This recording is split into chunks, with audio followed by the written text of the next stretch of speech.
On July 7th, 1893, Dan Lamont sent a telegram to Walter Gresham, the Secretary of State. It read, "The president is laid up with rheumatism in his knee and foot, but will be out in a day or two. No occasion for any uneasiness."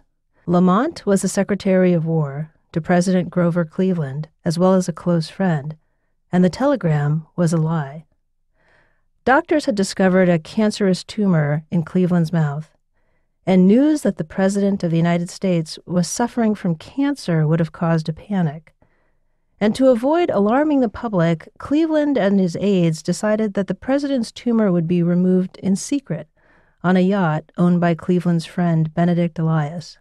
Everyone in on the secret would pretend that Cleveland would, as he had done many times before, board a yacht called the Oneida in order to sail from New York City to his summer home in Buzzards Bay, Massachusetts. And so on July 1st, 1893, a surgical team, sworn to secrecy, operated on President Cleveland, who sat nearly naked on a chair that had been tied to the mast in the yacht's small, dark saloon. There was no operating table. At 1:14 that afternoon, surgeons began to remove the tumor from the nearly 300-pound patient who sat upright during the 90-minute surgery. As far as most Americans were concerned, the president was enjoying a nice summer boat ride with friends. And that included the vice president, Adlai Stevenson. Never before had an American president submitted to such a major operation under anesthesia.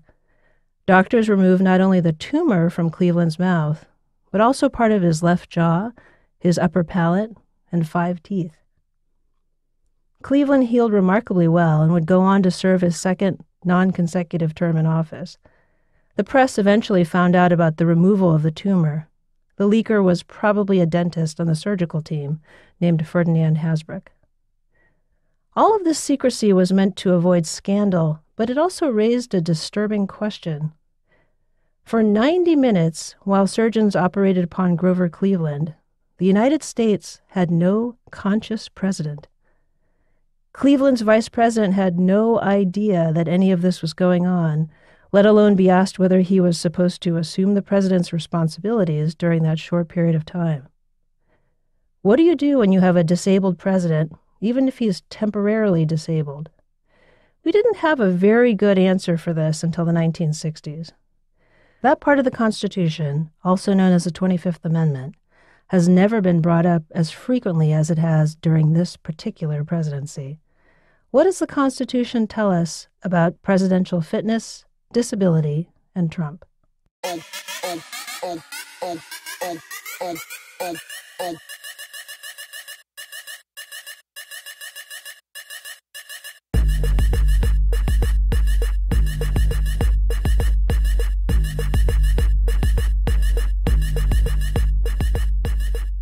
This is What Trump Can Teach Us About Con Law, an ongoing series of indefinite length and sporadic release where we take the odd tweets of the 45th President of the United States and the tweets of his most intense critics and use them to examine our Constitution like we never have before. Our music is from Doomtree Records, our professor and neighbor is Elizabeth Joe, and I'm your fellow student and host, Roman Mars.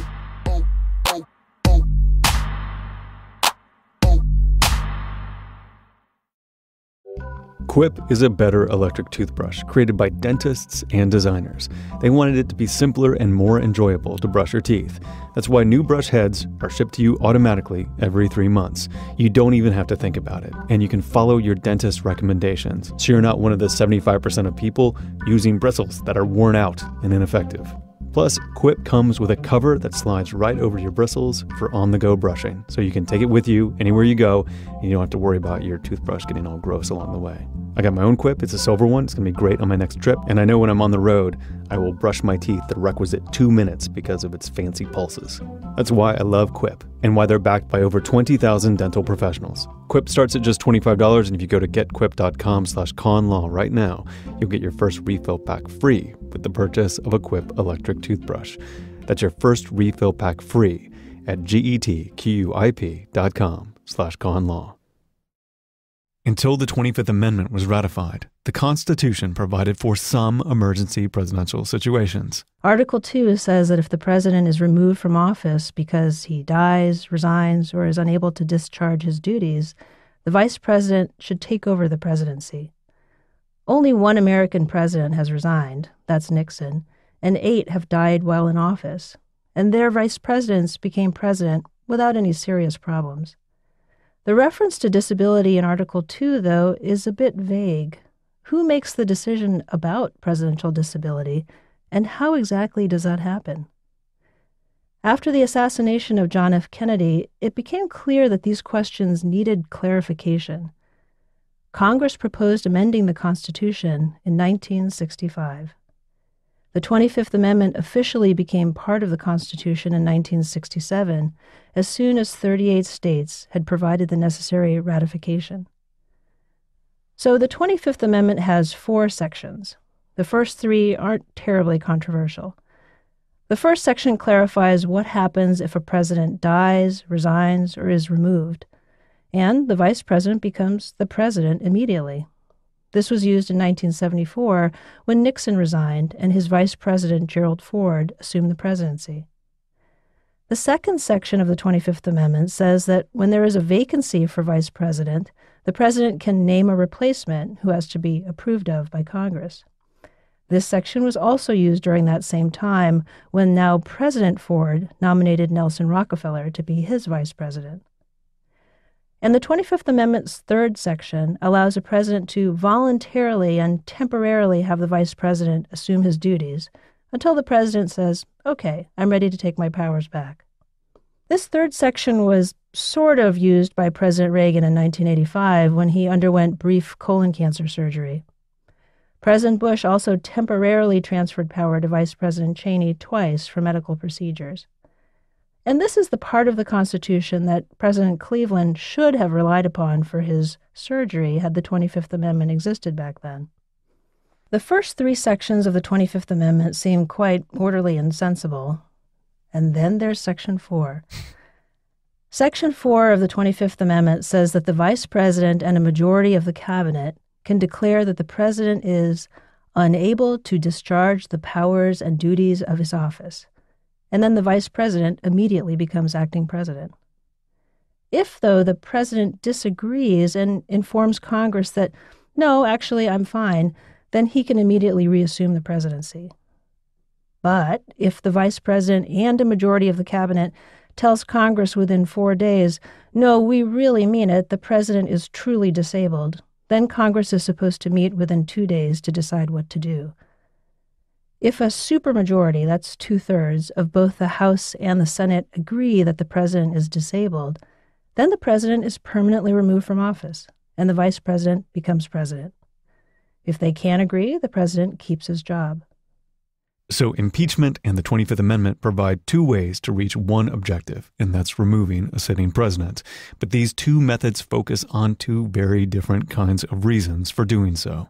Impeachment is meant to apply to a president who has done something wrong. He has been accused of engaging in treason, bribery, or high crimes and misdemeanors.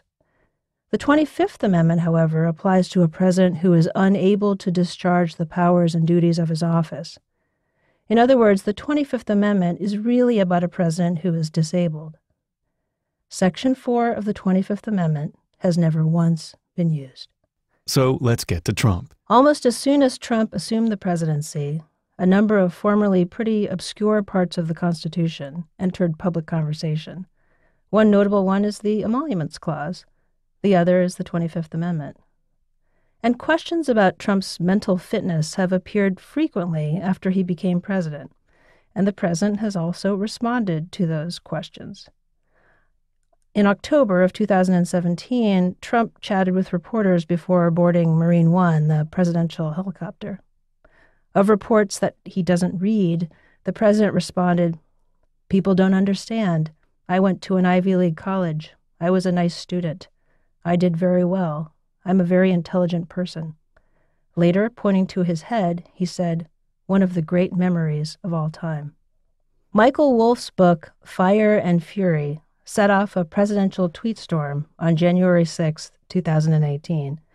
Trump tweeted, "Now that Russian collusion, after 1 year of intense study, has proven to be a total hoax on the American public, the Democrats and their lapdogs, the fake news mainstream media are taking out the old Ronald Reagan playbook and screaming mental stability and intelligence. Actually, throughout my life, my two greatest assets have been mental stability and being, really smart. Crooked Hillary Clinton also played these cards very hard and, as everyone knows, went down in flames. I went from very successful businessman to top TV star to President of the United States on my first try. I think that would qualify as not smart, but genius, and a very stable genius at that." On September 5th, the New York Times published an anonymous opinion piece written by what the Times called a senior official in the Trump administration. The essay stated, "Given the instability many witnessed, there were early whispers within the cabinet of invoking the 25th Amendment, which would start a complex process for removing the president. But no one wanted to precipitate a constitutional crisis." A few days later, former White House staffer and former Apprentice contestant Omarosa Manigault Newman claimed that while she and others were in the White House, they would sometimes text each other with the hashtag TFA more than 100 times while in the White House. That's 25th Amendment. And on September 21st, the New York Times reported that in 2017, shortly after FBI Director James Comey had been fired, Deputy Attorney General Rod Rosenstein had made 2 suggestions. According to the Times, Rosenstein discussed secretly recording Trump at the White House. He also discussed the possibility of recruiting cabinet members to invoke the 25th Amendment.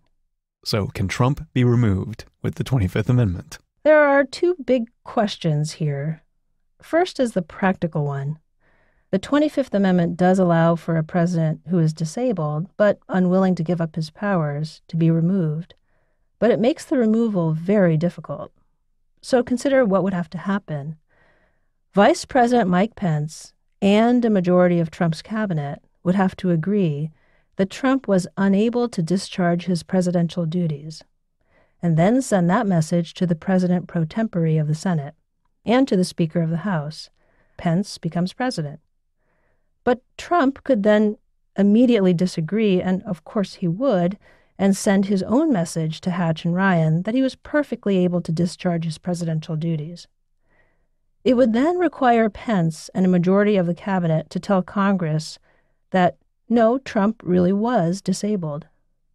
And then both the House and the Senate would have to agree that this assessment of Trump was correct by a 2/3 vote. Section 4 has a number of deliberately difficult obstacles to remove a president. It's very hard.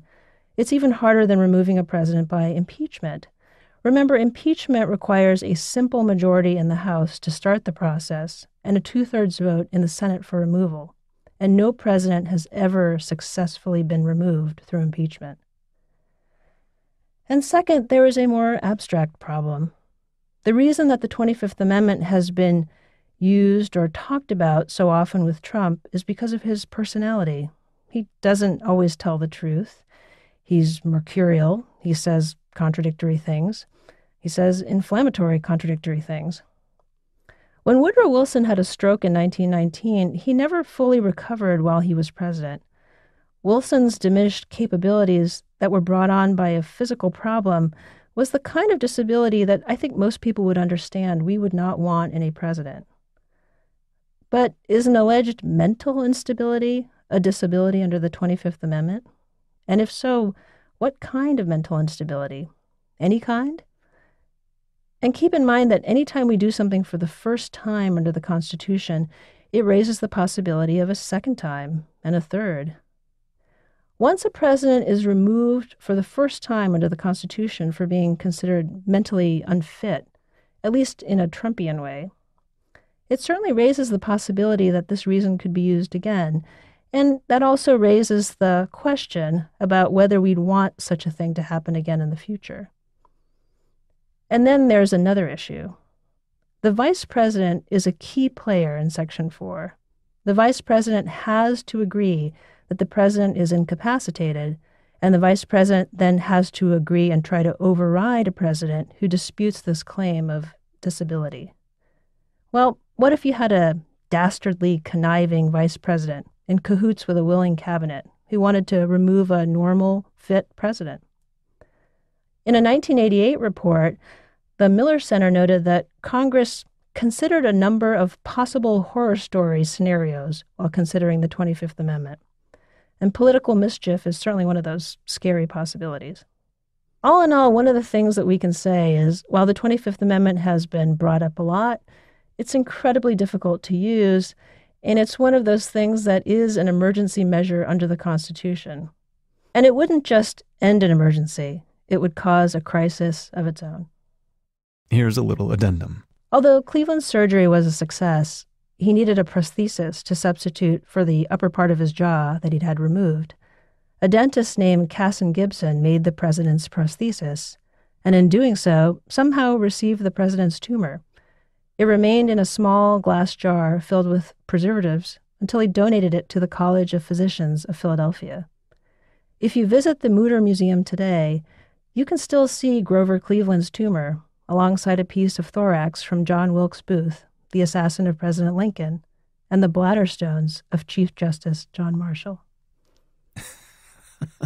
I love that place. Have you been? Oh, yeah. It's the greatest. So you said that the assassination of JFK led to the adoption of the 25th Amendment. But with that event, the line of succession was pretty clear. So why didn't any of the previous 3 assassinations lead to something like this? So I think the short answer is that there had always been questions about presidential succession and what to do if the president was shot or, killed or otherwise disabled, going back a long time. But I think there was a realization with Kennedy's assassination that when LBJ took over as president, there wasn't temporarily a vice president at all. So there was this kind of hole, right? And so what would happen if we couldn't nominate a vice president in time? And what was supposed to occur in that period? So it wasn't so much the fact of Kennedy's actual assassination, but just that it was clear to people that there were all these kind of contingency plans that were not firm enough in the event of one of these succession issues. Were they more scared, constitutionally more scared of Kennedy living but being incapacitated? Is that what they were worried about in that situation? I think it was much more having to do with the vice presidency. Yeah. I mean, going back all the way to Tyler, President Tyler's time, there were all these questions about, well, literally what happens when a president dies? The vice president, does he become acting president? Does he become president? And it sounds like just a mere formality, but actually is meaningful, right? If you're an acting president, then the acting president should probably be immediately replaced with a real president. But the 25th Amendment makes clear that in the event that, let's say, a president, unfortunately, is assassinated, then the vice president becomes the president with a capital P. Right. So it does a lot of these useful clarifying things. And then it raises this new situation in Section 4, which isn't raised by Kennedy's particular issues so much as, well, it was clear to Congress that we don't have these plans for what to do when the president's sort of lingering on, can't really say or won't say that I have to be replaced. Right. This is kind of a break the glass moment for the Constitution. But of course, I don't think that at the time, this was considered. We think of a president who was not considered mentally unfit through an unexpected event during his presidency, but rather because someone who was elected with those who elected him knowing that he was impulsive and unlike any other president perhaps that we'd ever had, and just continued in exactly the same way that we had known. That doesn't feel exactly like the kind of unusual accident that was characteristic of all these other problem presidencies before. Right. This is extremely hard. This is not something that you just talk about on Twitter, and it's impossible to consider to me because, Trump surrounds himself with people who are loyal to believe him. Right. Yeah, believe in him. Sure. And so they're not the type of people who would invoke this. I think that's right. And I think one of the things is that people are frustrated with the Constitution in many ways because it's short, it's vague. But if you think about it, it's a remarkably solid, long-lasting document. Part of it is the things that would prompt a kind of a national emergency are really hard to put into place. It's really hard to change the Constitution. It's really hard to remove a president. The 25th Amendment is much harder than removing a president through impeachment. And we've never even successfully impeached or removed a president, ever. We've started the process. On one hand, you can count the number of times. We've never actually been successful. So what you see on Twitter and social media is that those terms, the 25th Amendment, like treason, for instance, they're kind of, they're like a Rorschach test for what the public is feeling. There's kind of a sense of angst